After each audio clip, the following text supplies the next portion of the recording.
Do you ever feel a profound dissonance, a deep knowing that despite following every rule, something is fundamentally wrong? You perform the rituals, the supplements, the scans, the endless tracking of faithful disciple in the modern temple of wellness.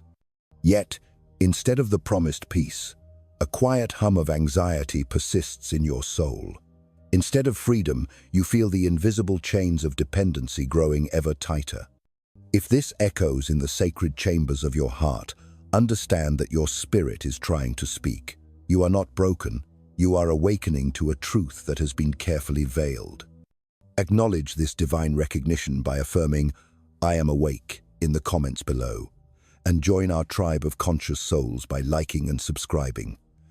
Let the universe know you are here. Decades ago, the visionary Aldous Huxley offered a chilling prophecy, a key that unlocks the very predicament we find ourselves in today.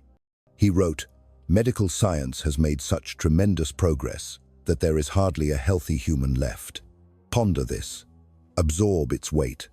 This was not a cynical remark. It was a sacred warning about a future where the definition of health itself would be stolen, repackaged, and sold back to us at an impossible price. We are living in the fulfillment of that prophecy. We meticulously craft our lives around a blueprint of supposed health. We rise before the sun to move our bodies. We measure our food in grams and nutrients. We consume vitamins like sacraments. And we pay homage to the altar of regular checkups. We invest our life force, our precious energy and resources, into insurance policies that promise security against the very fragility they teach us to fear. We scroll through an endless digital stream of health blogs, our minds saturated with conflicting advice. Each new article a commandment from a new god. We track our steps as if each one is a prayer. We filter our water to purify our temple, and perhaps we even meditate before sleep, seeking a moment of stillness in the storm of information. We do everything we are told to do. We follow the prescribed path to health, to a longer life, to a state of perpetual control. But now, in a moment of true honesty, in the quiet sanctuary of your own being, pause, take a deep, conscious breath, and ask yourself, am I truly healthier? Do I feel more vibrantly alive? Do I feel free? Or has this relentless pursuit of wellness become a prison of its own design, a gilded cage of anxiety where the bars are forged from our deepest fears? Are you quietly, almost imperceptibly, more anxious than ever before? Obsessed with the numbers on a screen, your blood pressure, your cholesterol, your genetic predispositions, a constant stream of data that quantifies your worthiness to exist. Your future, once a canvas of infinite possibility, now feels like a series of medical probabilities to be managed and mitigated. Herein lies the uncomfortable, soul-shaking truth. This is not a system that is failing. It is a system that is succeeding, perfectly and terrifyingly, at its true, unstated purpose. The World Health Organization reveals a startling fact. Global healthcare spending more than doubled between the years 2000 and 2020. We are pouring more money, more belief, more collective energy into the industry of wellness than at any other point in human history. And what is the divine harvest of this immense investment? Are we witnessing a golden age of vitality?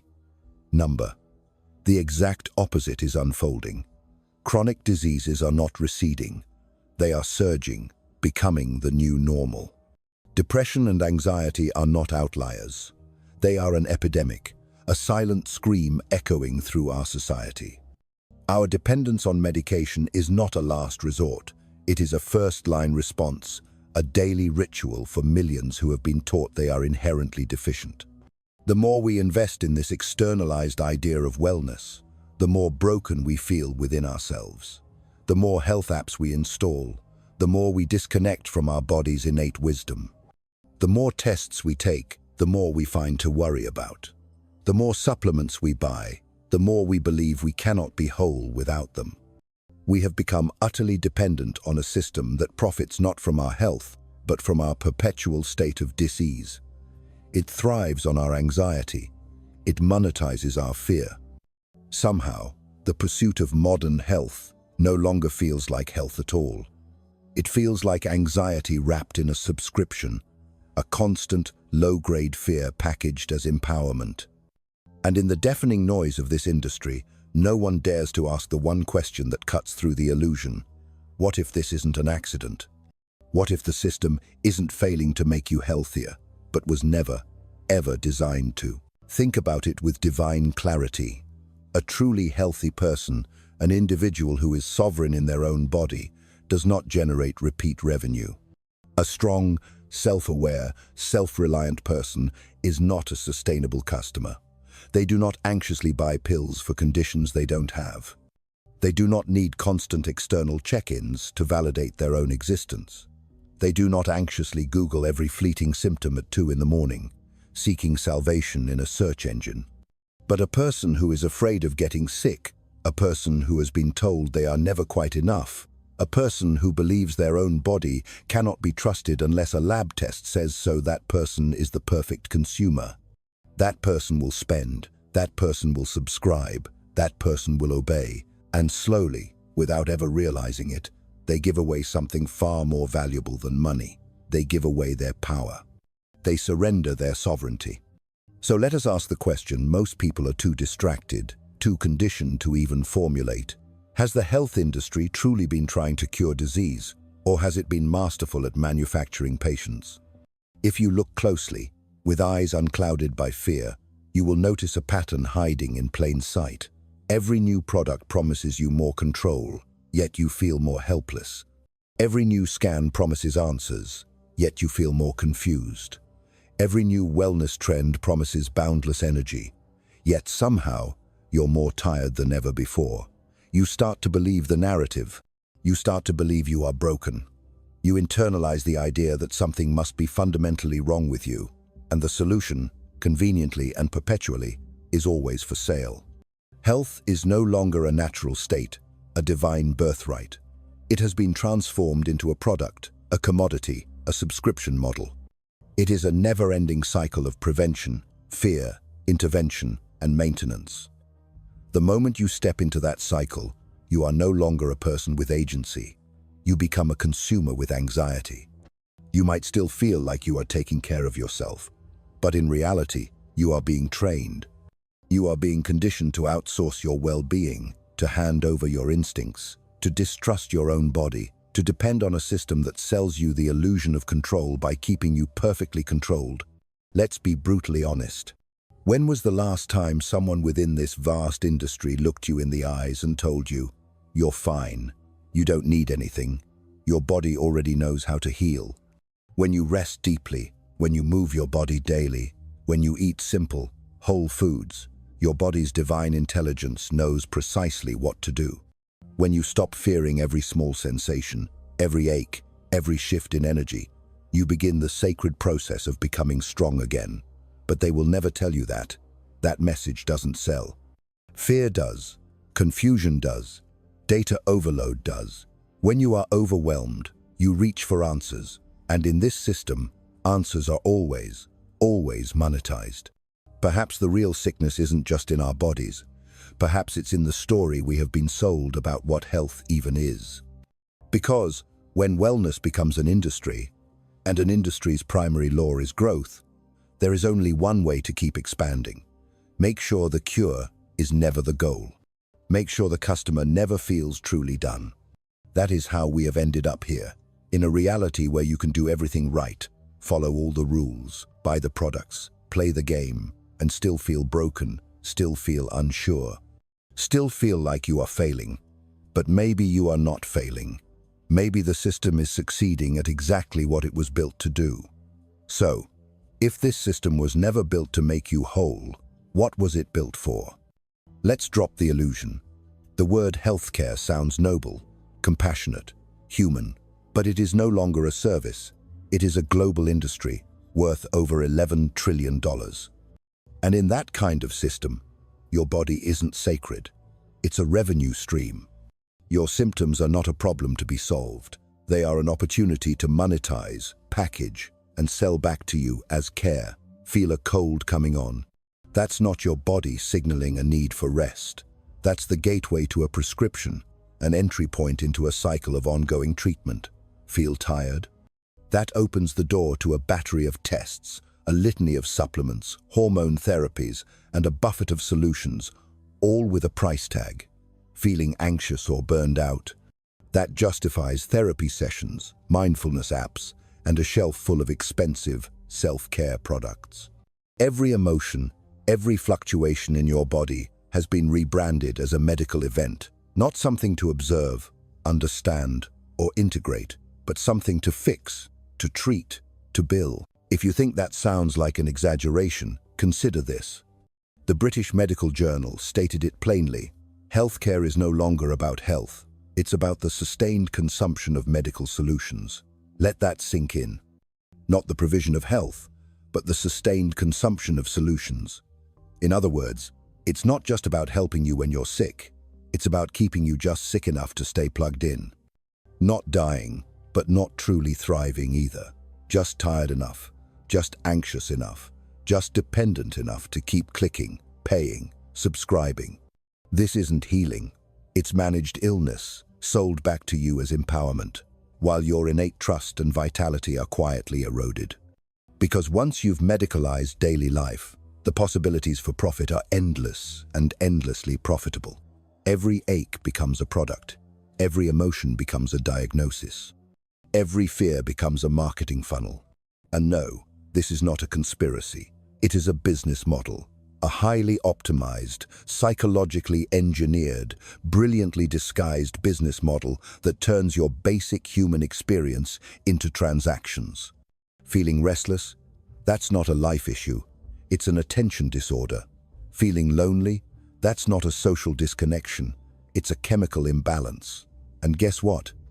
There's a pill for that, a plan for that, a prescription that turns discomfort into debt. The system wants you to be a customer for life, not because it hates you, but because that is how it wins. And here is where it gets darker.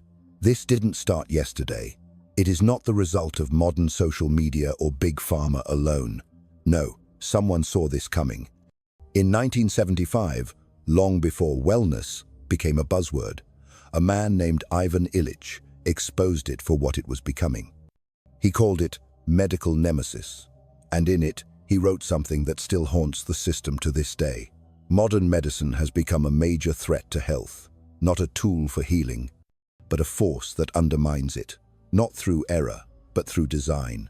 He wasn't talking about emergency surgery or life-saving antibiotics. He was talking about the system that turns the doctor into a salesman, the patient into a dependent, and the body into a marketplace, one where trust is lost and compliance is rewarded. He saw clearly, decades ago, what we are now living through. A culture where being well doesn't mean being free. It means being compliant, plugged in, monitored, and quietly afraid to step out of line.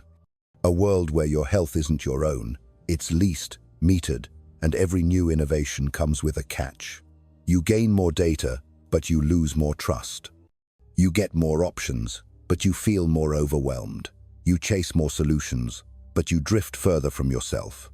So now the question gets sharper. What happens when healing is no longer sacred, but strategic? What happens when your body stops being a temple and becomes a target? Because the industry does not care whether you are well. It only cares that you keep coming back.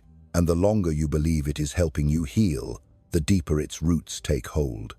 We like to think of medicine as a gift of modern progress, a triumph of science, a force for good.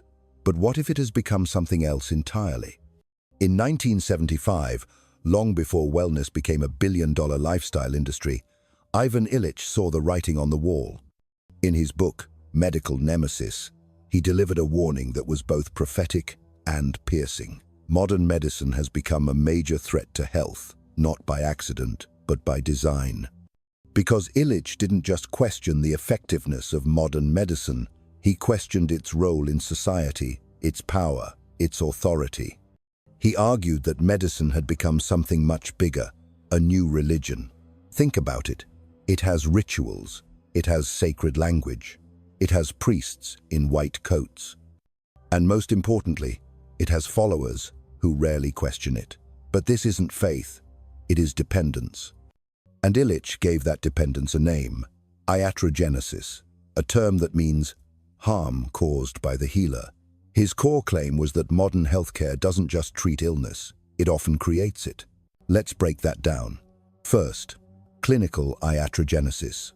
This is what happens when treatments themselves make people sicker, not by mistake, but as part of the process. Too many drugs, unnecessary surgeries, aggressive diagnostics that lead to more interventions, more side effects, more risk. According to Johns Hopkins University, in 2020, medical error was the third leading cause of death in the United States. Read that again. The very people meant to heal are now the third most common reason people die. But it doesn't stop there. Second, social iatrogenesis. This is the kind that doesn't attack the body, but the mindset. Illich warned that modern medicine slowly teaches people to stop trusting themselves, to hand over their instincts in exchange for data. That instead of knowing how to care for our own bodies, we are trained to outsource that wisdom. We stop listening to how we feel and start fixating on numbers, lab results, wearables, diagnostics, and constantly shifting norms. We no longer ask, what does my body need today? We ask, what does my doctor say the chart says? People used to pass down health practices through generations. Now, we pass down dependence and medical fear disguised as responsibility. A belief that if something feels off, it must be a job for an expert, for a scan, for a prescription. Over time, this erodes our natural confidence. We are no longer active participants in our own healing. We become passive recipients of protocols. And third, cultural iatrogenesis, the deepest cut of all, the kind that alters how we see life itself. Illich argued that medicine has replaced our ancient understanding of life and death with cold, technical management. That aging, pain, and even death, once accepted as natural parts of human existence, have now been medicalized.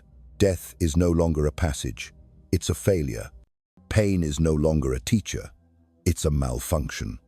Suffering is no longer part of the human condition.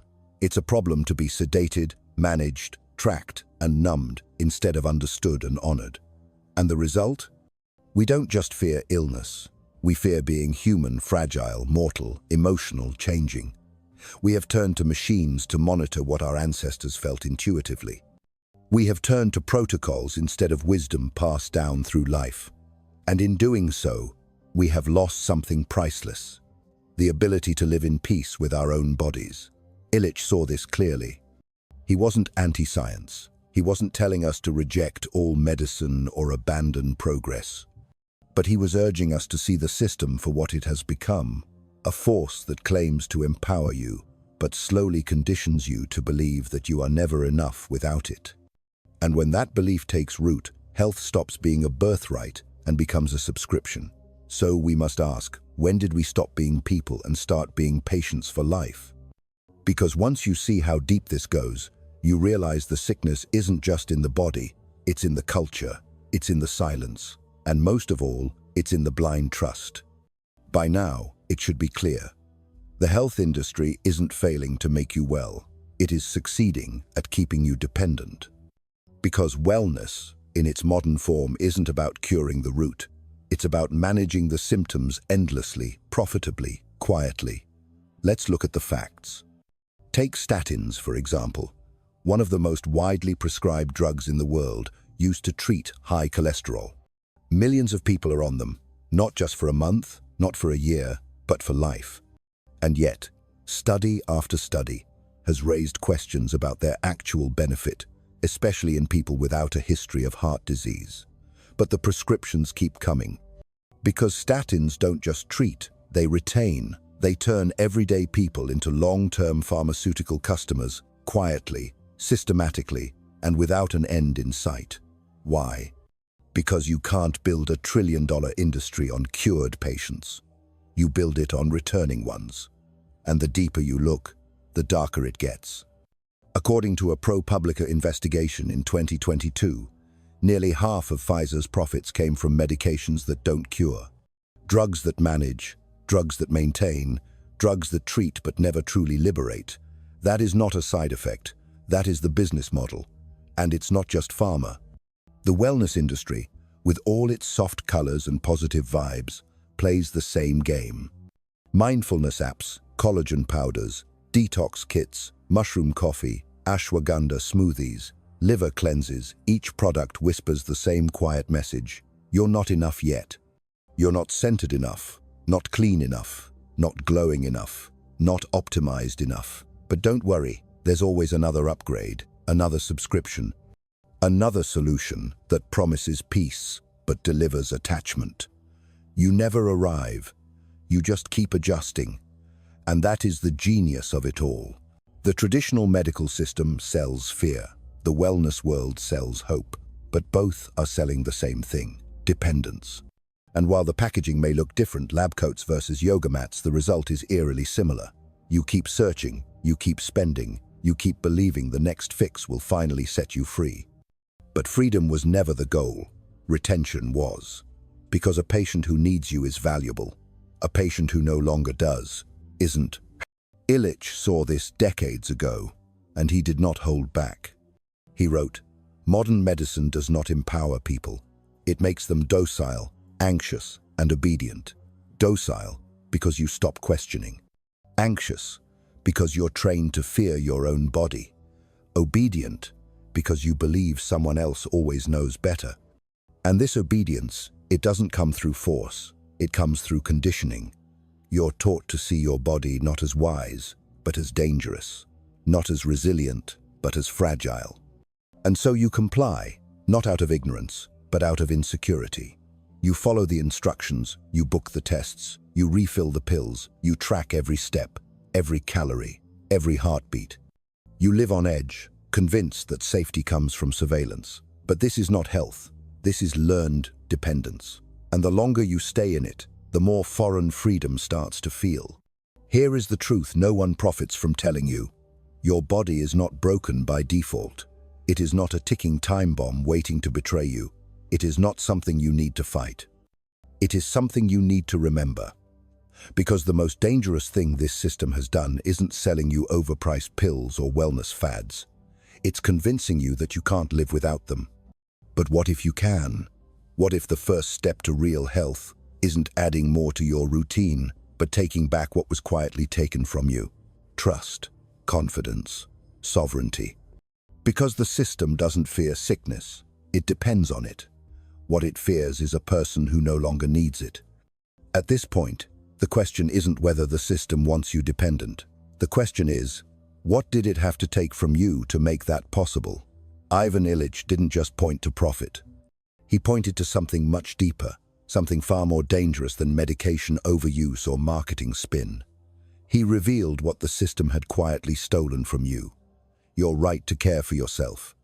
He wrote, "The modern patient is no longer a person, but a customer of a health consumption industry. Not a human being with instincts, but a passive client plugged into a system that feeds off confusion and compliance. And to create that kind of customer, they had to take 3 fundamental rights. First, your right to understand your own body. That might sound strange, but think about it. Medical language has become a kind of code, a private dialect only spoken by professionals. Latin terms, endless acronyms, lab values stripped of meaning, numbers you're told to fear but not to understand. You feel something, but you're told it's subjective. Your body sends a signal, and you're trained to doubt it until a test confirms it. You're not sick unless the numbers say you are. You're not healthy unless a chart tells you so. Over time, you learn to ignore your intuition, to distrust your senses, to ask for permission to feel. The body becomes a mystery, and you become a stranger to yourself. Second, your right to take care of yourself. In the past, families passed down knowledge of herbs, breathwork, healing rituals. Communities knew how to tend to wounds, rest during illness, listen to pain. Today, you are told not to act unless a licensed expert approves it. You are discouraged from trying anything unofficial. Even the words self-treatment carry a warning label. You have been conditioned to believe that health must be prescribed, that you need a referral, a subscription, a copay just to exist in your own skin. What was once common sense has become controversial. And slowly, the ability to care becomes the fear of doing something wrong, Third, your right to accept the natural course of life. Pain, aging, death, once seen as inevitable parts of being human, are now treated as medical failures. You're told to fight every wrinkle, avoid every discomfort, panic at every symptom. To age is to lose. To feel pain is to malfunction. To die is to be defeated. But the truth? Some things are not meant to be fixed. They are meant to be felt, faced, honored. Yet the industry does not profit from peace. It profits from fear. So everything becomes a problem. Everything needs an intervention. Everything needs a price tag. And here's the bitter irony. The primitive man felt pain, but he was free. He trusted his body. He lived close to the earth. He honored the cycle. The modern man is medicated, but enslaved, disconnected, anxious, trapped in a maze of metrics, appointments, and prescriptions. One suffers but walks in sovereignty. The other is sedated and terrified. That's the world Illich saw unfolding, and it is the world we now live in, where the body is no longer home. It's a liability, a ticking clock, a malfunction waiting to happen. And so we run, from symptom to symptom, from scan to scan, from one expert to the next, searching for something we already had. But here is the truth they will not tell you. You were not born broken. You were born capable of rest, of healing, of sensing when something isn't right. But a system built on profit doesn't empower that, it buries it. It replaces your inner knowing with external authority, your calm with anxiety, your sovereignty with submission. And the longer we live in that world, the more we forget what health really is. Not perfection, not control, but trust. And that trust must be reclaimed before it is erased completely. Illich never told us to reject medicine. He wasn't anti-science. He wasn't telling you to throw away your prescriptions, cancel your doctor, or go live in the woods. He simply said this: understand what the system really is, and do not confuse it with freedom. Do not confuse it with life. Because real health isn't just about avoiding disease. It's about reclaiming the right to live on your own terms. And that starts not with rebellion, but with remembrance. So how do you begin? How do you restore the right to care for yourself without becoming reckless? Illich offered a simple, radical path. One that doesn't require a revolution, only awareness. Step 1. Ask the question. Every time a pill is prescribed, every time a scan is suggested, every time you're told to take something, change something, worry about something, pause. And ask, do I truly need this? Or am I being nudged by a fear I didn't consent to? Not all medicine is manipulation, but not all of it is care. And if you never question it, you have already lost your freedom. Step 2. Return to what you already know. Your body is not a stranger. It is not a machine that needs constant tuning, nor a broken system waiting for outside authority. It is intelligent, responsive, resilient, but only when you stop trying to optimize it to death with endless upgrades and interventions. Sleep, breathe, move, eat whole foods, stand in the sun. Rest when you are tired, laugh without guilt, and pause without shame. These things do not require apps or subscriptions or specialists. They require something far rarer, your full presence. And presence, in this world, has become an act of rebellion. Step 3. Accept what the system wants you to deny, that this life is finite, that pain is part of being human, that death is not a failure, it is a fact of existence. When we stop pretending we can outsmart mortality, we stop panicking at every wrinkle, every ache, every breath that feels off. We begin to see life not as a condition to manage, but as an experience to feel with honesty, humility, and courage. And when you make peace with death, you finally make peace with life. Because here is the real awakening. True health was never about avoiding discomfort. It was never about controlling every variable. It was never about living forever. It was about living well, with awareness, with dignity, and most importantly, with choice. A choice that comes from within. And no system can give that to you. You have to take it back. Quietly. Boldly. Without asking for permission. Don't fight the system. Leave it behind. Ivan Illich said it best. A healthy society is not one with more medicine, but one where fewer people need it. Let that sink in. The goal is not to be endlessly treated. The goal is to be whole, to feel whole, to live whole. So if you truly want to be well, do not start with a prescription. Do not start with a pill. Do not start with a fear. Start with a question. Start with a breath. Start with the courage to trust yourself again in a world that teaches the opposite. Not blindly, not foolishly, but with the wisdom that your body was never the enemy. It was your oldest, most loyal guide. The enemy was forgetting how to listen to it. You do not need to burn the system to the ground. You just need to stop surrendering your power to it. Let it run its course. Let it sell what it wants to sell. But you can quietly, steadily, deliberately exit. You can stop being a customer and start being a human again.